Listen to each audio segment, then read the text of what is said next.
आज हम 1 कप गेहूं के आटे से गुलाब जामुन बनाएंगे। इसके लिए हमने यहाँ पे ना तो खोया मावा का इस्तेमाल किया है और ना ही मिल्क पाउडर का।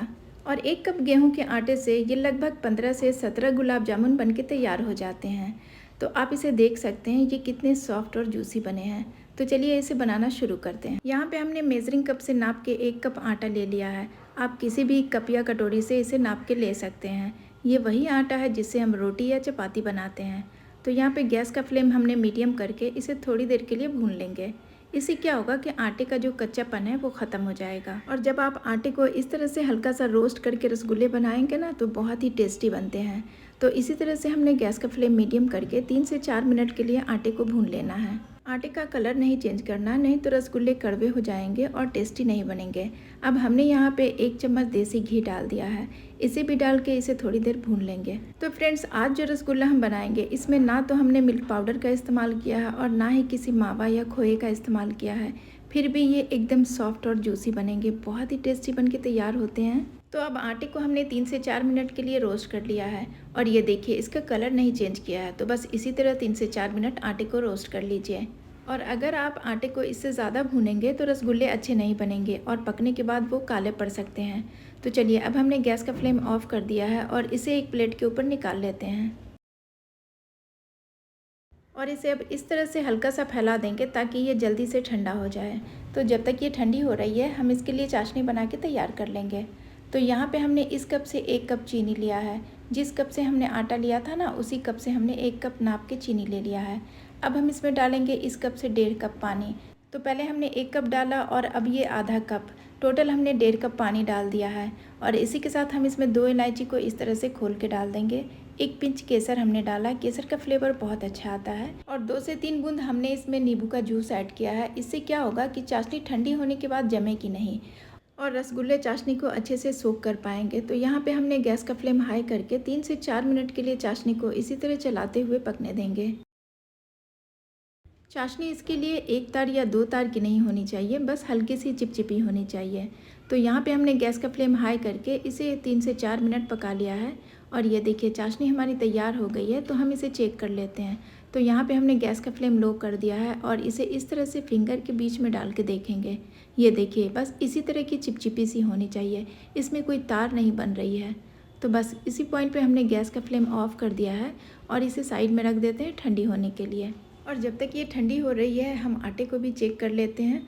तो यहाँ पे आटा देखिए बिल्कुल ठंडा हो चुका है, छूने से बिल्कुल भी ये गर्म नहीं है।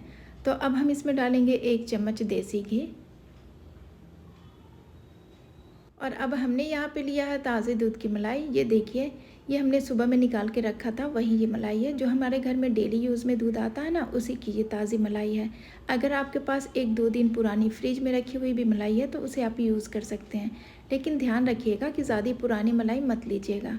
और फ्लेवर के लिए हमने यहाँ पे थोड़ा सा इलायची पाउडर ऐड किया है। और अब हमने यहाँ पे बेकिंग पाउडर लिया, इसमें से हम 1 पिंच डालेंगे। तो ध्यान रखिएगा फ्रेंड्स कि आपको सोडा नहीं लेना है, बेकिंग पाउडर ही लेना है। तो बस चुटकी भर इसमें डाल दीजिएगा, बस 1 चुटकी ही डालिएगा, ज़्यादा मत डालिएगा, नहीं तो रसगुल्ले जो है फ्राई करते टाइम फट सकते हैं। अब हम सारी चीज़ों को खूब अच्छे से मिक्स कर लेंगे। ये देखिए इस तरह से इसे मिक्स कर लीजिएगा। आटे को पहले इस तरह से मिक्स करने से क्या होगा कि जब आप रसगुल्ले बनाएंगे ना तो वो अंदर से एकदम सॉफ्ट और जूसी बन के तैयार होंगे। तो इसी तरह से हमने आटे को खूब अच्छे से मिक्स कर लिया है। ये देखिए अब इसमें कोई भी गुठलियाँ नहीं है। तो अब हम क्या करेंगे, इसमें थोड़ा थोड़ा सा दूध ऐड करके इसका हम बहुत ही फाइन सा डो बना के तैयार करेंगे। तो यहाँ पे हमने इस कप से दूध ले लिया है। ये गाय का उबला हुआ दूध है, इसे हमने उबाल के ठंडा कर लिया था। दूध आप कोई सा भी ले सकते हैं। यहाँ पे हमने मेजरिंग कप से 60 ml का जो कप होता है ना उसी से 1 कप दूध ले लिया है। इसमें से हम थोड़ा थोड़ा सा करके डालेंगे और बैटर को खूब अच्छे से मिक्स करेंगे। ये देखिए इस तरह से इसे मसल मसल के खूब अच्छा और फाइन सा डो बना लेंगे। और इसमें थोड़ा थोड़ा सा दूध भी ऐड करते जाएंगे। एक बार में सारे दूध को मत डालिएगा, जैसे जैसे ज़रूरत होगी इसका फाइन सा डो बना के तैयार कर लीजिएगा। अगर आप एक ही बार में दूध को डाल देंगे तो बैटर जो है वो गीला सा हो जाएगा और फिर रसगुल्ला बनाने में परेशानी होगी।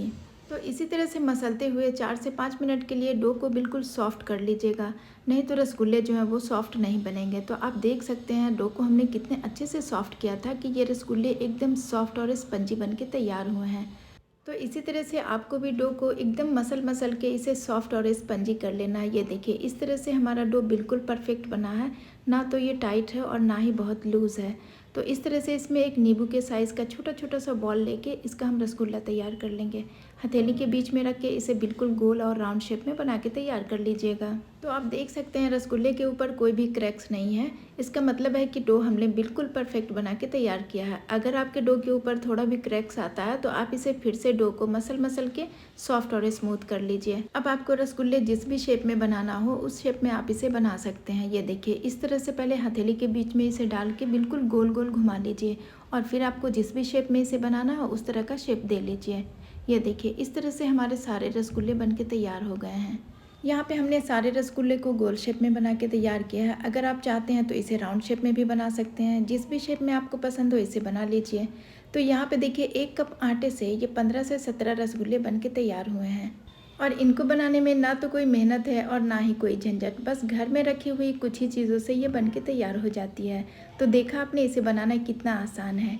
1 कप गेहूं के आटे से ढेर सारे रसगुल्ले बन के तैयार हो जाते हैं और इनको बनाने में ये जो 60 ml का हमने कप लिया था ना, इससे बस ये थोड़ा सा दूध इसमें बच गया है, इतना ही दूध इसमें लगा है।